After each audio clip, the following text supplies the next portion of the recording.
Budget અંગેની સભાનો આજે બીજો દિવસ છે ત્યારે વોર્ડ નંબર 2ના કાઉન્સિલર ભાંજી પટેલ વિરુદ્ધ થયેલા જમીન મામલે ફરિયાદનો મુદ્દો આજે સભામાં ગુંજ્યો હતો। વોર્ડ નંબર 2ના મહિલા કાઉન્સિલર વર્ષાબેન વ્યાસે આ બાબતે રજૂઆત કરી તેમણે કહ્યું કે ભાંજીભાઈ પટેલ પર જે ફરિયાદ થઈ હતી તે ખોટી થઈ છે। આ બાબતે યોગ્ય નિર્ણય લેવા જોઈએ। ત્યારબાદ ભાંજીભાઈ પણ ઊભા થઈ આ બાબતે સભામાં કહ્યું કે કયા કાઉન્સિલરો આ બાબતે મારી સાથે છે તો ભારતીય જનતા પાર્ટીના તથા વિપક્ષ કોંગ્રેસના બધા કાઉન્સિલર દ્વારા ઊભા થઈને તેમને સપોર્ટ કરવામાં આવ્યો હતો।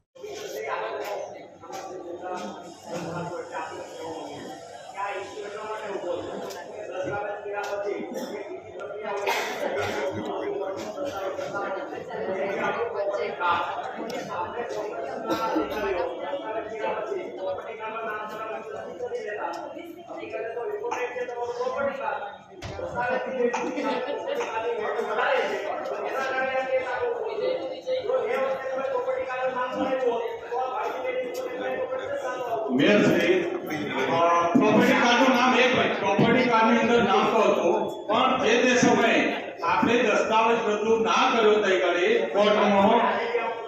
કોર્ટમાં દસ્તાવેજ રજૂ ના કર્યો એ લેખિતમાં છે કોર્પોરેશને કોર્ટની અંદર આપણે દસ્તાવેજ રજૂ ના કરી શક્યા। આ એક એવું છે કે અંદરથી દસ્તાવેજ ઓરિજિનલ ગાયબ કરવો પછી આમાં ધંધો કરવો।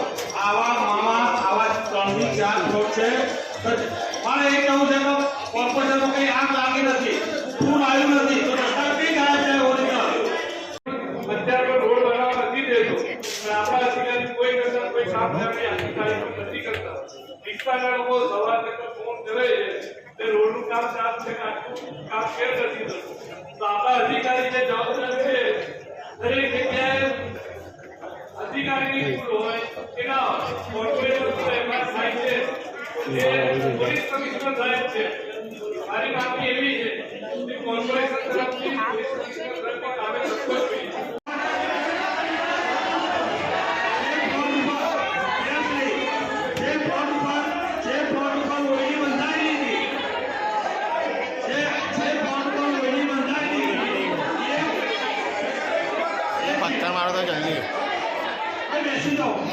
આ જગ્યા ચાણક્યપુરી 4 રસ્તા ન્યૂ સમા રોડ 171 સર્વે નંબર વાળી જમીન જે કોર્પોરેશને 1974ની અંદર સામાન્ય સભાની અંદર ઠરાવ પાસ કરીને આ જગ્યા આપણે લીધેલી। 1975ની અંદર આની આપણે કબજા પાવતી લીધેલી, કબજા પાવતી પૈસા આપીને બીજો આ ઈવીએસના એ મકાન બાંધવા માટે આ જગ્યા લીધેલી હતી।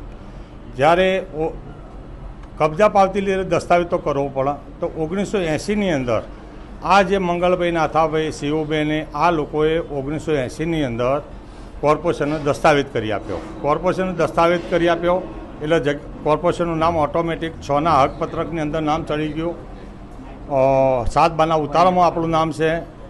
પરંતુ આ પ્લોટની અંદર કોર્પોરેશન મકાન બાંધવાની ના હોવાથી સામાન્ય સભાની અંદર 2000ની સાલની અંદર સામાન્ય સભાની અંદર ઠરાવ પાસ કર્યો કે આપણા 2 પ્લોટ વેચી મારીએ તો એ 2 પ્લોટ વેચાણ થયા। એમાં સિલ્વર ગોલ્ડર એપાર્ટમેન્ટ બનેલું છે। સામાન્ય સભાની અંદર જો ઠરાવ પાસ થતો હોય, એક સર્વે નંબર હોય, એમાં 6 પ્લોટ આપણા જ્યારે ટીપી ફાઇનલ થઈ એટલે એની અંદર એ સર્વે નંબરમાં 8 પ્લોટ પડેલા, 2 વેચ્યા એટલા 6 પ્લોટ આપણા કોર્પોરેશનના જ હતા। એટલે એની અંદર આ લોકોએ 2015ની અંદર કુલ મુખત્યાર તરીકે આ લોકોએ દસ્તાવેજ કર્યો, જે કર્યો કે ભાઈ આ કબજો માટે માગણી કરી, કોર્ટની અંદર ગયા તો આપણે 2015ની અંદર પ્રકાશભાઈ વકીલને રોકેલા કોર્પોરેશન તરફી તો કોર્પોરેશન એમને પુરાવા રજૂ કરવાથી 2015ની અંદર એ લોકોએ દાવો પાછો ખેંચેલો કે ભાઈ કોર્પોરેશનના તરફી અમે દાવો પાછો ખેંચીએ। 2016ની અંદર ફરીથી દાવો દાખલ કર્યો। એ વખત આપણા આચાર્ય સાહેબ વકીલ હતા।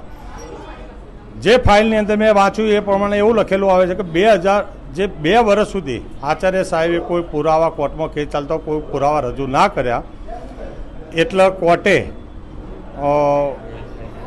આ લોકોના તરફેણમાં ચુકાદો આપ્યો કે આ જમીન એમની છે। કેમ કે જ્યારે આપણે પુરાવા રજૂ ના કરી શકતા હોય તો કોર્ટ તો આપવાની છે, કોર્ટનો નિર્ણય શિરોમાન્ય હોય છે।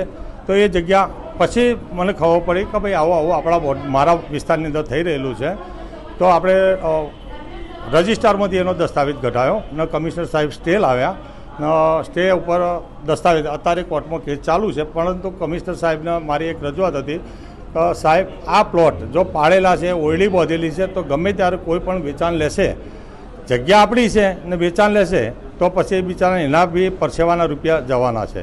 તો એના માટે શું તમે કરી રહ્યા હો? મેં લેખિતમાં કોઈ રજૂઆત નથી કરી.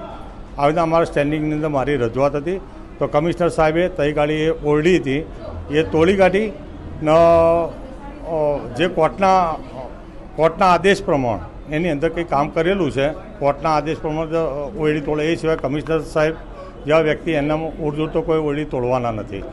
આ જગ્યા કોર્પોરેશનની છે, હું દાવા સાથે કહું. આજ લોકોની છે, લોકો માટે છે. આજ પ્રજાએ મને જે વિશ્વાસ મારા ઉપર મૂકીને મને જે પ્રતિનિધિ બનાવેલો છે, આજ હું લોકો માટે કંઈ પણ કરી શકવા માટે તૈયાર હું. કેમ કે રાજકારણ અગત્યનું નહીં, કોર્પોરેટર અગત્યનું નથી.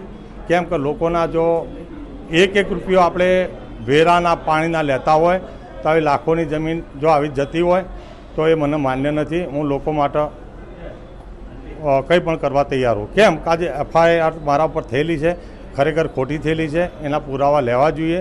જેને ફળાય, બીજી એક વાત, જે વ્યક્તિએ FIR ફળાઈ છે, આ પ્લોટની જે પ્લોટમાં ઓરડી હતી એ પ્લોટ એના નામનો હતો જ નહીં, એ રાજેશ મેકવાના નામનો હતો. તો FIR મારા પેલા ભાઈએ કેમ મારા ઉપર ફળાઈ? કહેવાનો મતલબ આજ હું લાઇટ બિલ બી હમણાં કોપી લઈ આવ્યો JBની. તો JB ઇન્દમ તો કોઈ ખુલ્લા પ્લોટમાં તો મીટર ઉતારતી નથી, ઓરડી ઉપર જ ઉતાર્યું ને. તો પછી એ ભાઈએ કેમ મારા ઉપર રાજેશ મેકવાન ફળાવવો જોઈએ? તો રાકેશ મેકવાનનો ભૂતકાળ તપાસવો જોઈએ. કમિશનર સાહેબે બી તપાસવો જોઈએ કે હું સાચો હું ખોટો હું. કારણ મારો બી ભૂતકાળ તપાસવો જોઈએ, એનો બી ભૂતકાળ તપાસવો જોઈએ. સાહેબ જો કોર્પોરેશનને દસ્તાવેજ નહોતો ત્યારે તો આપણે રજૂ ના કરી શક્યા. બરાબર છે, દસ્તાવેજ ઓરિજિનલ હોત તો આપણે રજૂ કરવાના જ હતા.